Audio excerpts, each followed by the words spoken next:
that process that leads to allocation of supply will consider these facts and ensure that more power is allocated to Cross River State. A lot of investment have been put into the system, and we hope government, in its own wisdom, doing the right thing. Customers have every right to enjoy whatever they are. For now, private electricity generators seem to have become the primary source of power supply, with the PHCN providing a rather ineffective backup. Perhaps the company's unbundling and privatization might just prove the light at the end of the tunnel of darkness. Onto party politics, Imo State Governor Rochas Okorocha has called the All Progressives Grand Alliance APGA a party with no clout. Governor Okorocha was reacting to a suspension by the leadership of APGA, which he describes as being of little political consequence. In defense of his membership of the All Progressives Congress, he said, quote, APC remains the best vehicle to promote the interest of our people. PDP, however, has marginalized the Southeast and has nothing to show for all its years in power, unquote. Mr. Okorocha said this in Atlanta, USA, at a town hall meeting.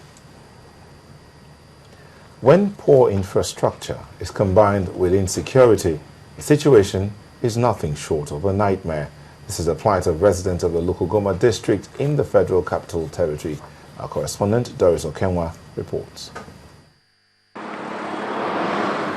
The journey starts out well enough when cruising on the smooth expressway. But once the turn is made into the Local Goma district proper, the story changes. This is the reality of the residents of Local Goma district, just a few miles away from the city center.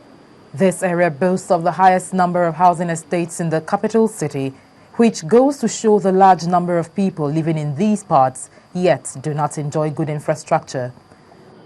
Traffic is a way of life here, making it a difficult task to get to work in good time, and public transport is hard to come by.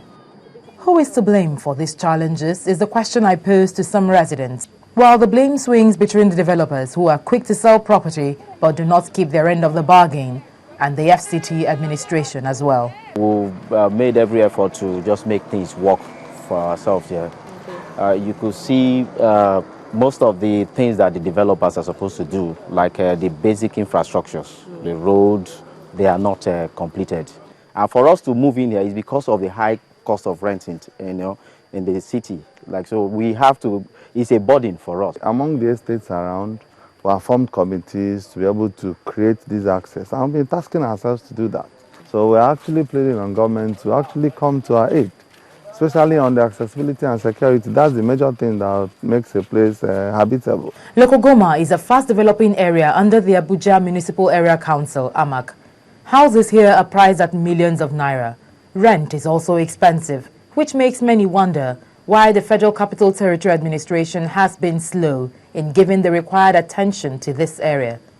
Now, as much as poor infrastructure is a major issue in these parts, insecurity, the spate of armed robbery attacks are even more worrisome for the residents. Most of them have to depend on local vigilantes, private security, to cater for their security needs, owing to the poor presence or absolute absence of the police here. This estate, for instance, IPEND 2, grapples with regular robbery attacks and have now enlisted the services of local vigilantes. Some homes have been visited by men of the underworld more than once.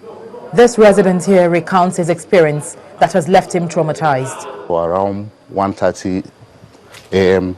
that fateful day morning, some group of armed robbers came to my residence. They were about 10 in number, and then 5 of them were outside while 5 others gained access into my residence.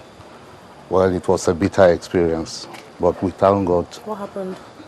None of my children or people staying with me in the house were hurt, but then they went away with some valuables. A dog is a man's best friend, they say. Very apt in this situation. This household has as many as 3. The man of the house is not taking chances at all, with dogs on the prowl and a private guard manning the premises at all times.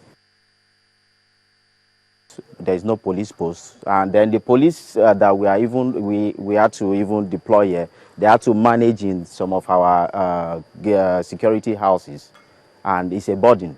The FCT should try and ensure that the developers play their own part. For instance, they have to secure the estates by building security, the perimeter fence around the estates. They have to also make facilities like the road networks. The spokesperson for the FCT Police Command tries to explain the situation. Even before we talk of districts, we have strategic points that we have our policemen located. That is one. Two, every division have enough patrol vehicles that patrol in and out of all districts and residential units within those divisions. And Alokogoma is no exception. Well, this is a very contrary view from the realities on ground, as many residents yet insist they have to take responsibility for the minimal police presence they get once in a while by filling patrol vehicles and other initiatives. Doris Okenwa, Channels Television News. Well, you can imagine how much 1 billion naira can do to a business or a country's economy. But that's how much the substandard goods impounded over the week is worth. These goods, seized by the Standards Organization of Nigeria, include electric cables, hair clippers, LPG cylinders, and engine oil after the products failed a conformity test. These are various brands of fake and substandard clippers, hair clippers, which we have intercepted from the warehouses as a result of our recent techniques of monitoring all these goods that are released from the ports without SON's looking at them, inspecting them, and approving them. See, this is saying that it's SON approved, when this man did not in any way pass through SON's procedures. And he's telling people, because there is, in fact, the one funny thing about this is that there is a local manufacturer here that is assembling this Gematic brand of products, which SON knows. But these our people have gone to China to bring in these fake ones. This is a bomb. If it is not properly monitored, the way it comes into this country, if it is not properly monitored, properly tested according to SON's procedures, then this can clear a whole house. There is nothing to show the quality characteristics of this. Even the marking, there is nothing to show the date it was made. There is nothing to show how, even the necessary marking details. Even the importer of this is on the run. That shows you that he knows that what he has imported is substandard. SON has said that there is no hiding place for anybody. Whether you pass through the ports, we must pick it up at the warehouse.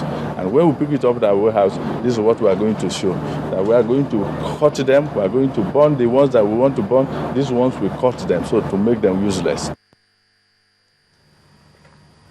Well, still ahead on News Track, investors to key into backward integration policy in the sugar industry. They are to enjoy the incentives by the federal government. Usain Bolt is in Moscow, determined to win despite the fact that the big names won't be a part of the World Championships. Please join us again. From one nation to another, there must be a meeting point. Their ideas may be different, but they must work to agree on what's best for the people. Diplomatic Channel untangles the discussions to bring out what's really important. Because it is our world, and it's our right to know how their decisions affect us.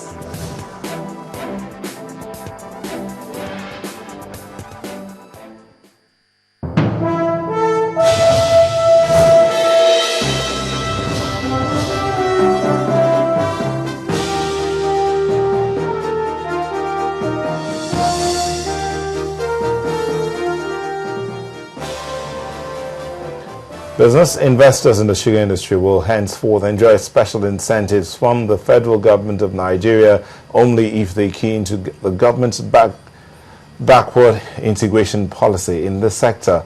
The Minister of Industry, Trade and Investment, Mr. Olusegun Aganga, said this during an assessment tour of existing facilities of major sugar refineries in Lagos. The refineries include Dangote, BUA Sugar and Golden Sugar Refinery.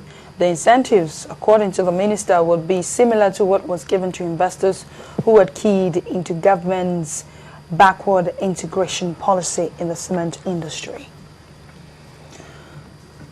Foreign portfolio investment transactions on the Nigerian Stock Exchange